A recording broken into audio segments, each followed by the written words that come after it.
अस्सलाम वालेकुम दोस्तों, वेलकम है मेरे चैनल में आप सबका। आप लोग कैसे हैं? मैं अच्छी हूँ, इंशाल्लाह ताला आप भी खैरियत से होंगे। तो फ्रेंड्स, ये फजर से पहले के वक्त है, यानी कि अभी सुबह के 3 बज रहे हैं। मैं 3 बजे से जगी हूँ क्योंकि मुझे पढ़नी थी तहज्जुद की नमाज़। तो तहज्जुद की नमाज़ मैं यहाँ पे अदा करूँगी। उसके बाद मैं तहज्जुद की नमाज अदा करने के साथ साथ फ्रेंड्स, तहज्जुद की नमाज की बात ही कुछ और है और आप अपने रब से कनेक्ट होने की, डायरेक्ट कनेक्ट होने का बहुत अच्छा तरीका है कि आप अपनी सारी दिल की बातें आप अपने रब से कर सकते हैं। और आपके रब यहाँ इस तन्हाई में आपके दिल की सारी बातें सुनते हैं जो आप अपनी जुबान से कह रहे हैं, और कुछ बातें जो है जो आपके मन में दबी सी रह जाती है, तो वो सारी बातें आपके रब सुनते हैं। क्योंकि ये तन्हाई में अल्लाह पाक को अपने बंदे की तिलावत बहुत पसंद आती है। तो इस तरह से अपने रब को याद करने के लिए और अपने रब से कनेक्ट होने की सबसे अच्छा टाइम है और सबसे अच्छा सुकून पाने का जो चीज़ है वो हमारी तहज्जुद की नमाज है, फ़र्ज़ नमाज है। और मैंने तहज्जुद की नमाज़ पढ़ी। तहज्जुद की नमाज़ पढ़ के मैंने चाय पी करके उसके बाद मैंने कुरान पाक की तिलावत की। मैं सुबह में पढ़ लिया करती हूँ, थोड़ी देर पढ़ी मैं, उसके बाद अजान हो गई। मैंने फिर फजर की नमाज़ की इंतज़ार कर रही थी, तो अजान हो गई तो मैं फजर की नमाज़ पढ़ूंगी, फिर कुरान पाक की तिलावत करूँगी। उसके बाद फिर सब बच्चे सो रहे थे, मम्मी भी सो रही, सब लोग सो रहे थे।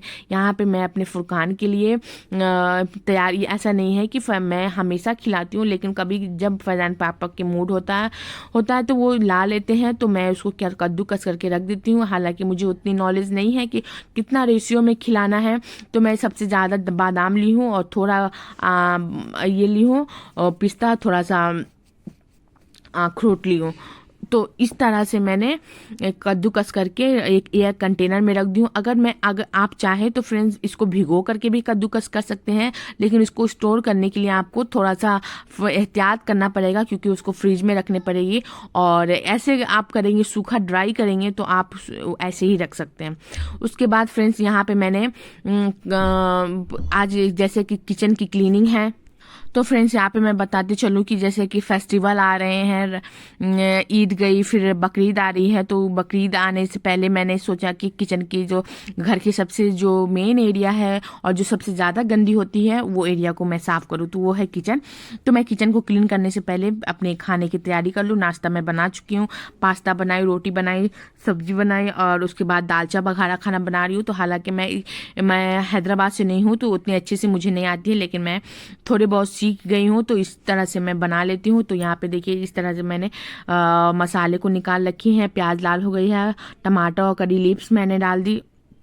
उसके बाद अदरक लहसुन का पेस्ट, लाल मिर्च पाउडर, हल्दी पाउडर, ब्लैक पेपर पाउडर, धनिया पाउडर और नमक डाल के स्वाद के अनुसार, जिस तरह से आपको पसंद है उस तरह से आप डाल के और उसके बाद जब तक तेल सेपरेट ना हो जाए, आपके मसाले से अलग ना हो जाए, तब तक इसको अच्छे से भुनना है।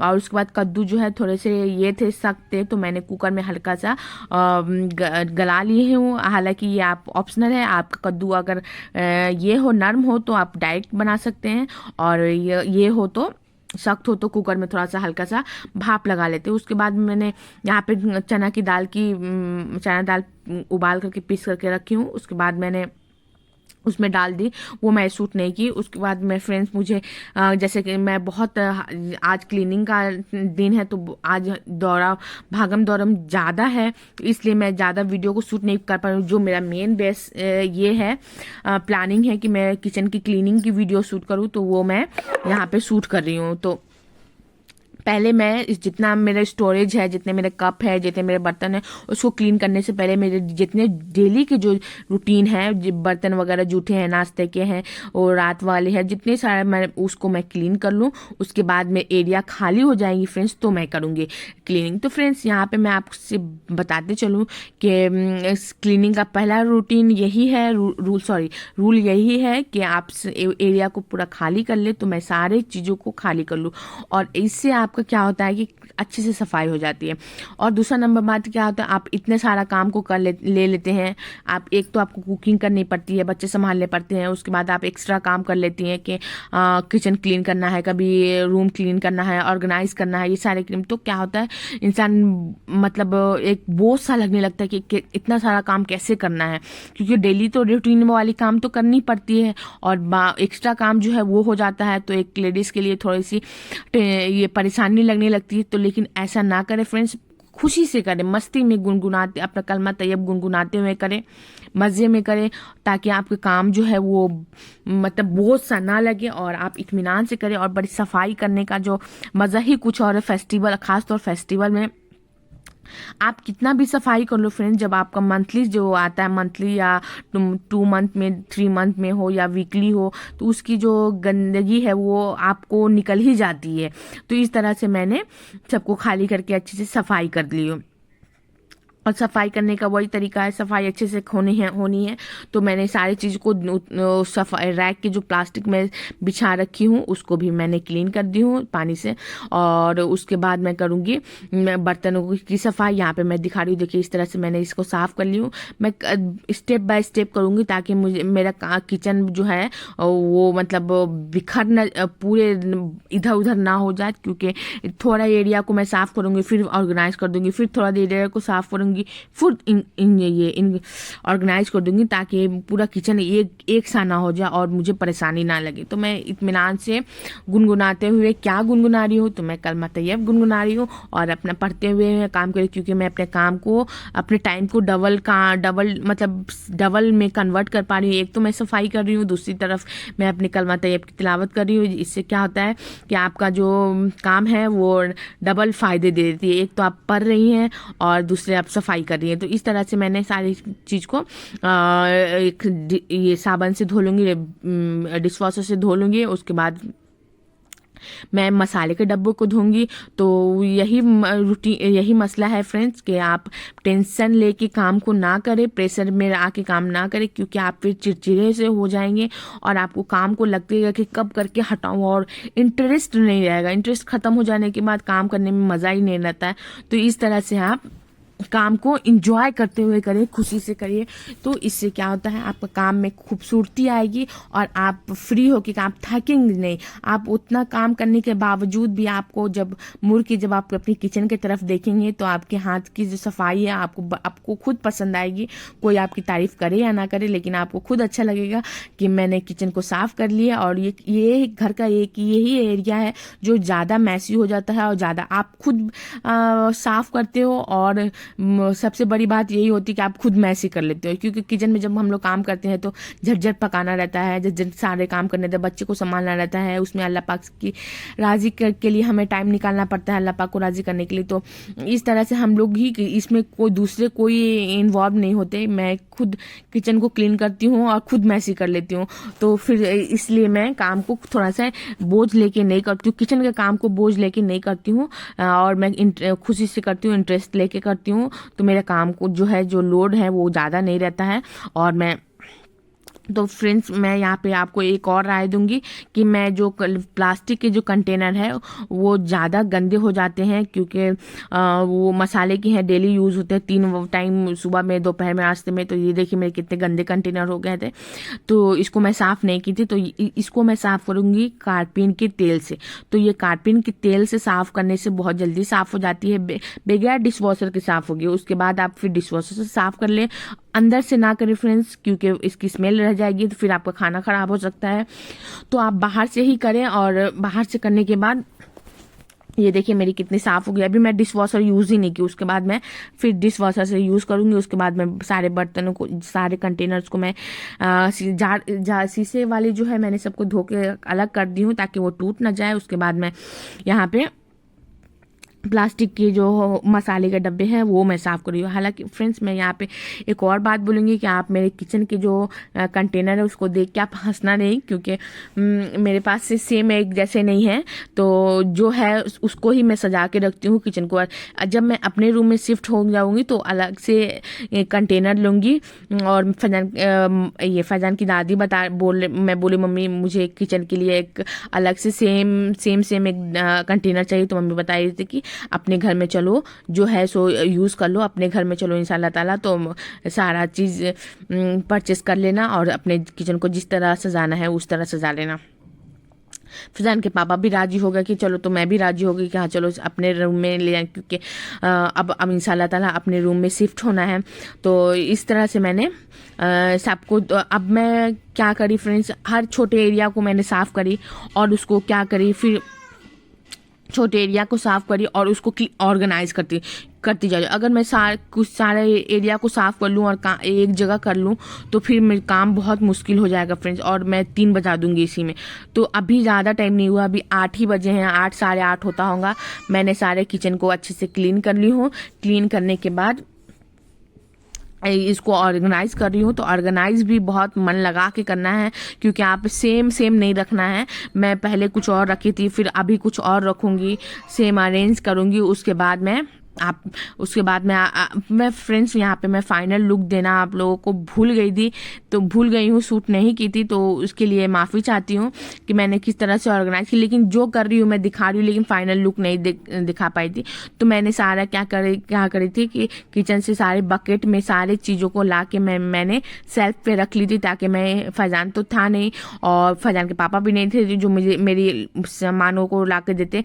फैजान के पापा तो ला के दे देते हैं मुझे कि वो शीशे का सामान टूट ना जाए, फैजान को लग ना जाए। तो फैजान से भी हेल्प नहीं ले सकती थी, इसलिए मैंने बकेट में ला के करीब कर ली। उसके बाद मैं यहाँ पे ऑर्गेनाइज करना शुरू कर दी। तो मैं आपको ऑर्गेनाइज करके उसके बाद मैं दिखाती हूँ किस तरह लगता है। और बड़ी खुशी होती है फ्रेंड्स जब आप किचन को क्लीन कर लेते हो और नहा धो के नमाज पढ़ के खाना खा के आप किचन की तरफ हाथ धोने आते हो और आप किचन को चारों तरफ से देखते हो, अरे वाह कितना साफ लग रहा है, कितना चमका सा सारा चीज़ लग रहा है। तो ये खुशी मिलती है अपने हाथ से सफाई करने में। अब आ गई है नीचे की स्टोरेज की बारी। ऊपर की मैंने कर ली है, वो ऊपर से करने के बाद अब आ गई, थोड़ा सा मैं रेस्ट ली, चाय पी के पूरे कपड़े मेरे भीग गए थे, तो मैंने कपड़े चेंज करके अभी शावर नहीं ली हूँ मैं, तो कपड़े चेंज करके उसके बाद मैंने यहाँ पे सारे कंटेनर को साफ करी। तो फ्रेंड्स सारे कंटेनर को साफ करने के बाद मैं नीचे के कंटेनर को मैं साफ नहीं करूंगी, बस भीगे कपड़े से गीले कपड़े से मैं डस्टिंग कर दूंगी, ताकि ये जो है और जो सारा जो पुराने चीज़ें हैं, मसाले सब हैं, बहुत सारी चीज़ें हैं जो बहुत पुराने हो चुके हैं, उसको मैं हटा दूंगी। पुराने कंटेनर्स जो हैं जो खाली पड़े हुए हैं वो हटा दूंगी। मुझे ज़रूरत की ही चीज़ रखूंगी, क्योंकि मुझे जैसा कि आपको मालूम है कि नए घर में शिफ्ट होना है, तो इस तरह से मुझे छोटे काम को धीरे धीरे हल्का करते हुए चले जाना है। तो इस तरह से मैंने सारे सामान को हटा दिया यहाँ से। मैं एक बार फिर से बोलूँगी फ्रेंड्स, काम को एंजॉय करते हुए करिए, या तो आप बहुत परेशान हो जाएंगे, बहुत चिड़चिड़ा सा हो जाएंगे, क्योंकि किचन क्लीन करना, बड़ी सी किचन क्लीन करना बहुत ही मुश्किल की काम लगती है, क्योंकि इसमें बहुत सारी सफाइयाँ करनी पड़ती है अच्छे से। और स्टोरेज वाले एरिया को भी मैं साफ़ कर रही हूँ। यहाँ पे स्टोर एरिया को भी मैं क्लीन कर ली, उसमें से पुराने मसाले सब जो थे, मतलब एक पैकेट में दाल है, दूसरे पैकेट में दाल है, तीसरे पैकेट में दाल है, तो मैंने उस तरह से मैंने स्टोरेज है, तो मैं कुछ बच जाता था मैं स्टोर एरिया में रख लेती हूँ। फिर कुछ बच जाता था तो मैं उसमें डाल देती हूँ, कंटेनर में डालने के बाद जो बच जाता था वो मैं स्टोर बॉक्स में डाल देती थी। तो अब ये मैं क्या करी, मैं सारे को निकाल के उसमें जितने सामान, जिसको चीनी है तो चीनी में डाल दी, दाल है तो दाल में डाल दी, जीरा पाउडर है तो जीरा पाउडर में डाल दी। इस तरह से मैंने स्टोरेज का जो एरिया था उसमें से ख़त्म कर ली। और मैं बता दूँ फ्रेंड्स, मेरे घर में आप मतलब अभी नया छिपकली जो होती है, जिसको छिपलक हैदराबाद में छिपलक बोलते हैं, और मैं तो छिपकली बोलती हूँ, लिजर्ड जिसको बोला जाता है, तो वो आ गई है। लेकिन आपको मेरे घर में कॉकरोच नहीं दिखेंगे, चूहे नहीं दिखेंगे आपको। सडनली भी कभी आपको मैं वीडियो शूट करूँगी, कभी भी आपको कॉकरोच और ये कॉकरोच, चूहे वगैरह ये सारी चीज़ें नहीं दिखेंगी, क्योंकि मैं ये नेप्थोलिन जो होता है, कपूर की जो गोलियां होती हैं, हर कोने में मैं क्लीन करने के बाद मैं हर कोने में रख देती हूँ, ताकि उसकी स्मेल बनी रहे और उससे आपके कीड़े मकोड़े नहीं लगते हैं। उसके बाद मैं देखिए इस एरिया, अब मैं भगोने वाले एरिया में आ गई। यहाँ पे भी मैं साफ़ करूँगी। ये डेली बेसिस में चीज़ें हैं, और ज़्यादा मेरे पास ये कुकिंग के जितने बर्तन नहीं हैं, जो है सो यही है। उसके बाद एक 2 बड़े भगोने हैं जो ऊपर वाली सेलिंग में रखी हुई है, सेलिंग एरिया में तो रखी हुई है। तो ये सारे मेरे डेली यूज़ में हैं। तो इस तरह से मैंने सारे को ये कर ली, साफ़ कर ली। और नीचे प्याज और आलू रहती है, खुले में रखती है। तो उसके बाद मैंने फैज़ान को बुला ली। फैज़ान देखिए मैंने डेली मैं साफ़ करती हूँ, लेकिन फिर भी देखिए कितने सारे चीज़ में कचरे में निकल के आई है। तो ये सारा कचरा मैं फैज़ान से फेंकवा रही हूँ। और घर को ये मतलब इतना डेली साफ सफाई करने के बावजूद भी फ्रेंड्स इतने सारे कचरे में सिर्फ ये जो देख रहे हैं आप, एक बैग जो कचरा बन रहा है फैजान डाल रहा है, वो सिर्फ किचन की है, रूम के नहीं है, हॉल रूम की नहीं है, स्टोर रूम की नहीं है। उसके बाद फ्रेंड्स मैंने किचन के क्लीन करने के बाद मैं नेक्स्ट डे करूंगी रूम की डस्टिंग, पंखे वगैरह साफ करूंगी, खिड़की जाले वगैरह निकालूंगी। तो ये आज मैं किचन की क्लीनिंग कर ले रही हूँ, नेक्स्ट डे मैं करूंगी ये रूम की सफाई, हॉल रूम की सफाई। और उसके बाद वाले दिन मैं करूंगी स्टोर रूम की क्लीनिंग। स्टोर रूम में क्या है कि उसमें भी थोड़ा सा उसको मैसी हो गया। फैजान का खिलौना है, फुरकान के खिलौने हैं, गाड़ी वगैरह है, वो सारे इधर उधर हो गए हैं। तो वो सारे को अरेंज करूंगी। तो पहले मैं डस्टिंग कर लूंगी और जाले वगैरह निकाल लूंगी। उसके बाद मैं ऑर्गेनाइज करूंगी स्टोर रूम। तो उसकी भी मैं अलग से वीडियो बनाऊंगी फ्रेंड्स। और फ्रेंड्स मैं यहाँ पे मैं बताती चलूँ कि मेरे किचन के में सबसे ज़्यादा आपको कप देखने को मिलेंगे। और मैंने फाइनल लुक दिखाना, मैं शूट करना भूल गई थी। तो मैं आपको अगर मेरे कप कलेक्शन देखना है तो मैं अपने वीडियो के डिस्क्रिप्शन में लिंक डाल दूंगी। आप प्लीज़ वहां जाके देख सकते हैं कि मैंने कौन कौन से कप्स लिए हैं, कहाँ से मग लिए हैं, कितनी प्राइस है और कहाँ से परचेज करी है मैंने, वो सारे आपको मेरे वीडियो में देखने को मिल जाएंगे। तो अगर आपको देखना चाहते हैं कि मेरे पास कितने सारे कप्स हैं, कौन कौन से हैं, कहाँ कहाँ के हैं, तो वो मैं आप देख सकते हैं। तो यहाँ पे मैं देखिए फ्रेंड्स सारा मैं डस्टिंग करके सारा क्लीन करके उसके बाद मैं फर्श क्लीन कर ले रही हूँ। तो देखिए ये कितने मैला निकला डस्ट। तो ये आज तो ज़्यादा निकला है क्योंकि पूरे एरिया को मैं सफाई करी हूँ, ऐसे डेली नहीं निकलते हैं नीचे फर्श पे से। उसके बाद फ्रेंड्स मैं सावल लूँगी, फिर जोहर की नमाज़ पढ़ूंगी, फिर थोड़ा सा रेस्ट ले लूँगी। तो क्योंकि रेस्ट भी ज़रूरी है। मैं सुबह फजर से जगी हुई हूँ, फजर से पहले जगी हुई, 3 बजे से जगी हुई हूँ।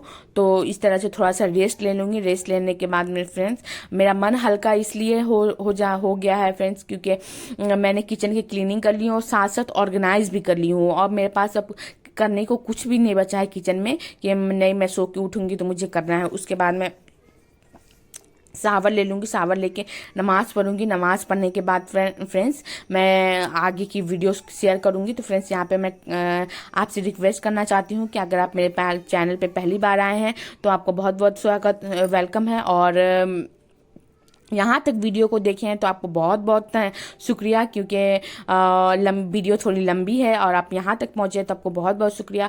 और फ्रेंड्स मैं यहाँ पे और एक रिक्वेस्ट करना चाहती हूँ कि वीडियो के जो व्यूज़ है मेरे थोड़े डाउन चल रहे हैं, तो यहाँ तक वीडियो को देखें तो आपको बहुत बहुत शुक्रिया। और फ्रेंड्स देखिए यहाँ पे फिर मैं रेस्ट लेके सोने के बाद उठी के बाद मगरिब की अजान हो गई। उसके बाद मैंने नमाज़ अदा करी। नमाज़ अदा करने के बाद थोड़ा कुछ चाय पानी पी, वो मैंने शूट नहीं की। और उसके बाद मगरिब की अजान हो गई तो मैं मगरिब की नमाज की तरफ गई। और फैजान नहीं पढ़ा है, फैजान की तबीयत ऐसी, उसे मोशन हो रहे थे तो वो नहीं पढ़ा है, सिर्फ मैं अकेली, मैं और मम्मी पढ़ी हूँ। उसके बाद मैं फैजान को बैठा करके अरबी, उनके मौलवी साहब पता नहीं क्यों नहीं आ रहे हैं तो मैं उसको अरबी पढ़ाऊंगी और फैजान और फुरकान को अरबी पढ़ाऊंगी। और फैजान को पढ़ाने की जरूरत नहीं, बस उनका सुन लेना पड़ता है कि सही पढ़ रहा है कि नहीं, लेकिन फुरकान को उनके साथ पढ़ाना पड़ता है। तो फ्रेंड्स यहाँ पे करती हूँ मैं वीडियो का एंड अल्लाह हाफिज़।